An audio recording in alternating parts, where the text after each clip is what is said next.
Olá, sejam bem-vindos a mais um episódio do Petro Women Talk Podcast, diretamente do Angola Oil and Gas 2025.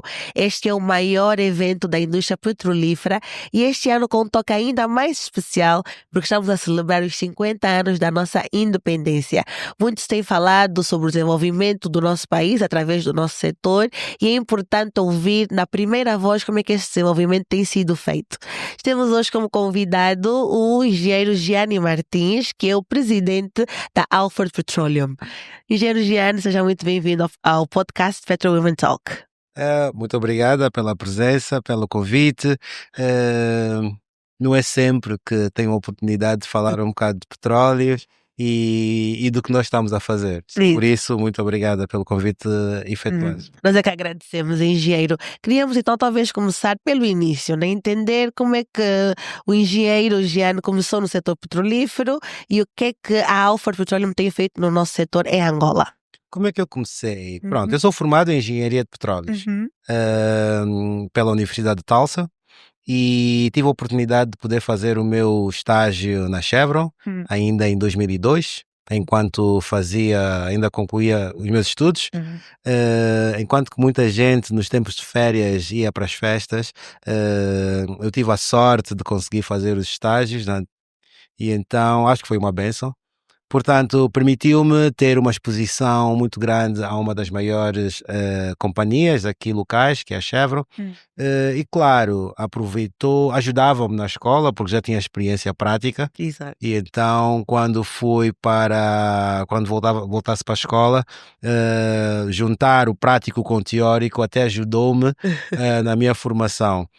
Permitiu-me também, claro, assim que terminei a licenciatura, fazer o meu mestrado e ingressar no setor petrolífero, primeiro na nossa empresa de bandeira, a Sonangol, e em 2013, isto já há 12 anos atrás, decidi abandonar e começar a vida do empresariado privado. Exato. E no mesmo setor, né, que é um setor difícil, sabemos que as grandes e principais empresas são as empresas internacionais, que grande parte delas está no nosso país. Qual foi o que mais o incentivou a começar esta trajetória sozinho, digamos assim? Eu confesso que o facto de ter passado pelos Estados Unidos, uma cultura em que o privado é muito incentivado, aliás, vê-se muitas empresas privadas e muito poucos a trabalharem no Estado. Exato. Se calhar foi isso que despertou um bocadinho esse interesse de enveredar por esse caminho. Portanto, como disse, a experiência que tive na Chevron, na Sonangol, foram muito boas, mas quando eu saí, eu já sabia, aliás, eu só fiquei o tempo que fiquei na empresa de bandeira porque cheguei a ser bolseiro da Sonangol e não podia ter a empresa que pagou os meus estudos e eu simplesmente abandonar, né? Então, fiquei, cumpri o tempo que eu tinha que ficar, mas depois fui para o privado. Segui outro caminho. Segui outro caminho. Quais foram as principais dificuldades que encontrou nesta decisão que tomou? É assim, quando nós estamos a trabalhar para o Estado, nós temos o fator segurança. Sabemos que, pronto, acontece o que acontecer, nós vamos ter o nosso salário garantido. Exato. No Estado. A vida do setor privado é preciso mesmo muita entrega, porque se nós não desempenharmos o nosso papel, se não conseguirmos ter um contrato, pronto, começa a afetar as finanças pessoais, né? Exatamente. E então este é o grande desafio. Eu pessoalmente, não sei se isso é muito bom admitir, principalmente aqui nas câmaras, eu pessoalmente, diferente de muitos, eu não sou muito averso ao risco. Eu não tenho problema. Bom, nunca disse, mas como engenheiro de petróleos, eu sou engenheiro de reservatórios e nós engenheiros de reservatório só lidamos com o risco. Exatamente. Então, se calhar por isso é que lidamos muito bem com o risco e faz parte, está no nosso ADN. Mas só para dizer que foi muito difícil porque a vida do privado não é muito fácil. Claro que eu comecei em 2013 e as dificuldades não eram as mesmas que temos agora. Havia muito mais oportunidades naquela altura e como eu tive a sorte de conseguir se calhar estabelecer-me, consegui navegar um bocadinho melhor durante algumas dificuldades que fossem aparecendo ao longo do trajeto.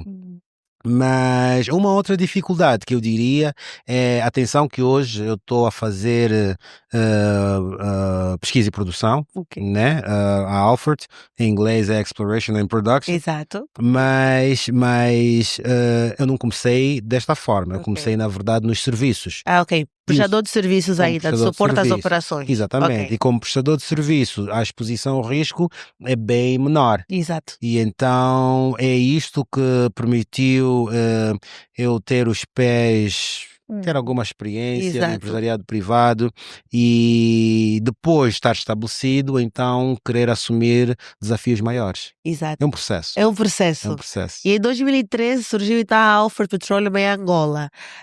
Neste momento estão de alguma forma mais focados no onshore, na exploração em terra. Sim. Qual tem sido os principais desafios? Vou só fazer aqui uma pequena ressalva.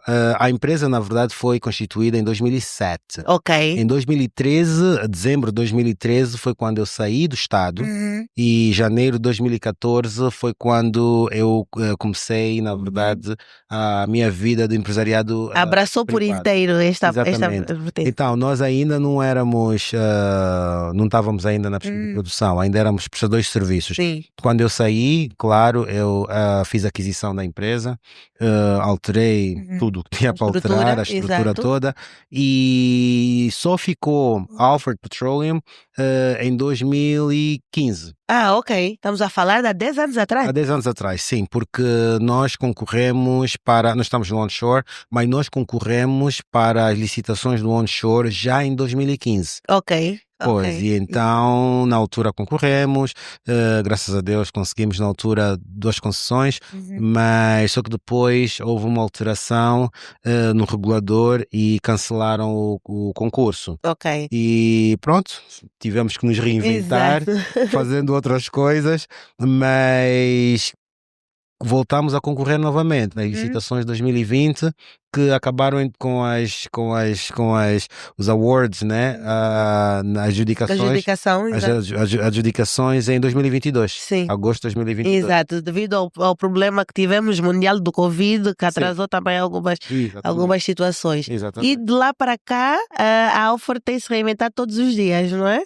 Agora, estando focada no onshore, qual tem sido realmente como é que eu posso dizer, o principal desafio e oportunidade que a Alford acha do nosso setor? É assim, a Alford, nós vemos o onshore, principalmente a bacia do Kwanza, com um potencial enorme. Nós esquecemos que Angola é um país de petróleos. Hoje estamos a produzir muito no offshore, mas Angola apresentou-se ao mundo como um país de petróleos com o onshore. Onshore, exatamente. E coincidentemente, especificamente com a bacia do Kwanza. O que acontece? O problema é que, claro, na Petrofina, a Petrofina era a operadora de alguns campos antigamente, depois veio o nosso conflito armado, quer dizer que o onshore ficou comprometido e as atividades centraram-se muito no offshore, né? O potencial, na verdade, no onshore sempre teve. A bacia do Kwanza é uma bacia que no passado já produziu quase 100 milhões de barris. Uau! E nós, claro, quem são as empresas que estão aqui em Angola? São maioritariamente as multinacionais. Exatamente. As multinacionais estão maioritariamente no offshore e nós, as empresas pequenas nacionais, são aversas ao risco, são aquelas que são um bocado céticas quanto a novos desafios. Exato. Por isso é que nós, a Alford, decidimos abraçar esse desafio, um bocado porque conhecemos a história, o histórico da bacia do Kwanza. Exato. Obrigada, engenheiro.